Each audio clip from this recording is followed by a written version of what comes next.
क्या होगा अगर मैं आपसे कहूं कि भगवान जगन्नाथ की सबसे भावुक यात्रा वो नहीं होती जब वो अपने मंदिर से बाहर निकलते हैं, बल्कि तब होती है जब वे अपने भक्तों से विदा लेकर वापस अपने घर लौटते हैं। इस यात्रा को बहुधा यात्रा कहा जाता है। लेकिन क्या आपने कभी सोचा है कि भगवान जगन्नाथ आखिर वापस क्यों लौटते हैं? रास्ते में वे मौसी मां के मंदिर पर क्यों रुकते हैं? उन्हें पोड़ा पीठा ही क्यों खिलाया जाता है? और जब वे अपने ही मंदिर पहुंचते हैं तो माता लक्ष्मी उनके लिए मंदिर के द्वार क्यों बंद कर देती हैं? आइए जानते हैं बहुधा यात्रा की पूरी कहानी, जो केवल भगवान की वापसी नहीं बल्कि प्रेम, परिवार और जीवन के गहरे संदेश की कहानी है।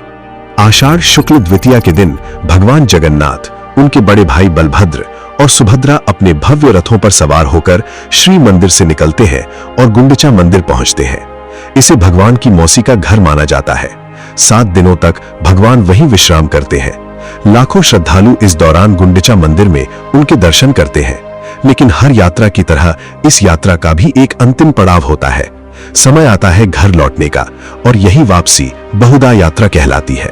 बहुधा का अर्थ है वापसी, लेकिन यह केवल भगवान के मंदिर लौटने की यात्रा नहीं है। जगन्नाथ परंपरा कहती है कि जैसे मनुष्य जीवन में चाहे जितनी दूर चला जाए, अंततः उसे अपने मूल, अपने परिवार और अपने सत्य की ओर लौटना ही पड़ता है। इसलिए बहुधा यात्रा केवल एक धार्मिक आयोजन नहीं, बल्कि जीवन के सबसे गहरे दर्शन का प्रतीक है। आषाढ़ शुक्ल दशमी की सुबह पुरी की ग्रैंड रोड फिर से लाखों श्रद्धालुओं से भर जाती है। वातावरण पहले जैसा ही भव्य होता है, लेकिन भावनाएं बिल्कुल अलग होती हैं। इस बार लोगों के मन में भगवान के दर्शन के साथ साथ उन्हें विदा करने की भावना भी होती है। मंदिर के सेवायत विशेष मंत्रों के साथ भगवान को पुनः रथों पर विराजमान करते हैं। सबसे आगे बलभद्र का ताल ध्वज, बीच में माता सुभद्रा का दर्प दलन और सबसे पीछे भगवान जगन्नाथ का नंदी घोष रथ। शंखनाद के साथ हजारों हाथ रथों की रस्सियां पकड़ते हैं और भगवान की वापसी यात्रा आरंभ होती है। लेकिन बहुधा यात्रा का सबसे पहला रहस्य कुछ ही दूरी पर सामने आता है। भगवान के रथ सीधे श्री मंदिर नहीं जाते, वे बीच रास्ते में मौसी मां मंदिर पर रुकते हैं। आखिर क्यों? लोक परंपरा के अनुसार जब भगवान अपनी मौसी के घर से वापस लौट रहे थे, तब मौसी ने स्नेह पूर्वक उन्हें एक विशेष व्यंजन खिलाया, जिसे उड़ीसा में पोड़ा पीठा कहा जाता है। ये चावल, दाल, नारियल और गुड़ से बनने वाला पारंपरिक पकवान है, जिसे धीमी आंच पर घंटों तक पकाया जाता है।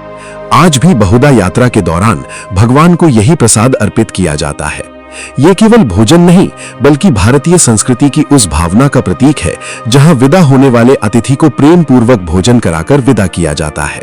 लेकिन इस वापसी यात्रा के पीछे एक और रोचक कथा छिपी है। जब भगवान जगन्नाथ बिना माता लक्ष्मी को साथ लिए गुंडिचा मंदिर चले गए, तब माता लक्ष्मी उनसे नाराज हो गईं। इस घटना को हेरा पंचमी के रूप में मनाया जाता है।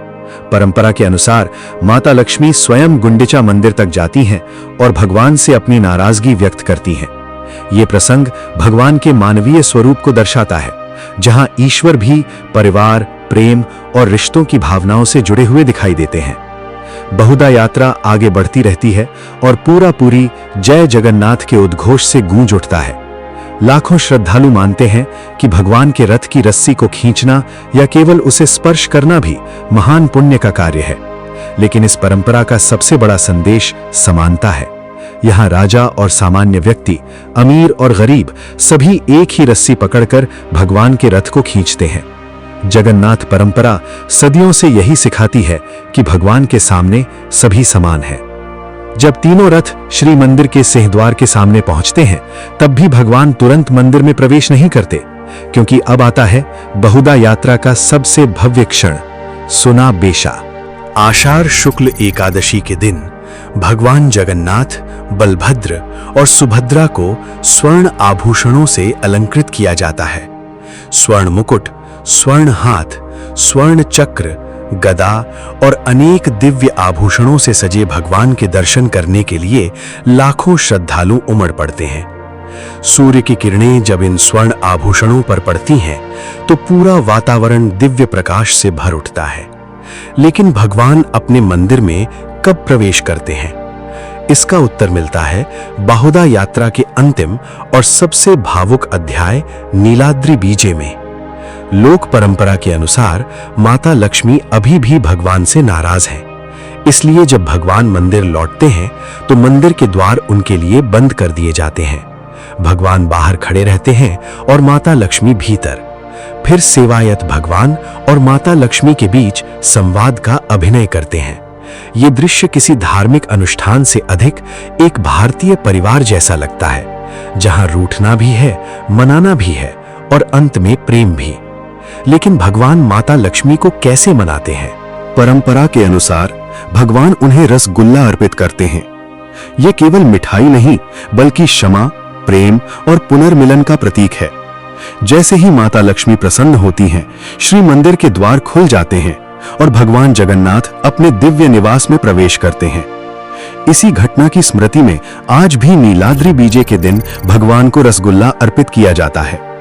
बहुड़ा यात्रा यहीं समाप्त नहीं होती। ये हर श्रद्धालु को एक गहरा संदेश देकर जाती है। भगवान स्वयं हमें बताते हैं कि जीवन केवल आगे बढ़ने का नाम नहीं है। कभी कभी सबसे महत्वपूर्ण यात्रा वो होती है जिसमें हम अपने मूल्यों, अपने परिवार और अपने कर्तव्यों की ओर लौटते हैं। मौसी माँ का प्रेम हमें अपनापन सिखाता है। माता लक्ष्मी का रूठना रिश्तों का महत्व बताता है। रसगुल्ला का प्रसाद क्षमा और प्रेम का प्रतीक बन जाता है और भगवान का अपने मंदिर लौटना हमें याद दिलाता है कि हर यात्रा का सबसे सुंदर अंत अपने घर लौटने में ही होता है। आज बहुड़ा यात्रा केवल उड़ीसा का उत्सव नहीं, बल्कि पूरी दुनिया में बसे करोड़ों श्रद्धालुओं की आस्था का प्रतीक बन चुकी है। हर वर्ष लाखों लोग पुरी पहुंचते हैं ताकि वे उस क्षण के साक्षी बन सकें जब भगवान जगन्नाथ अपने भक्तों को आशीर्वाद देकर वापस अपने घर लौटते हैं।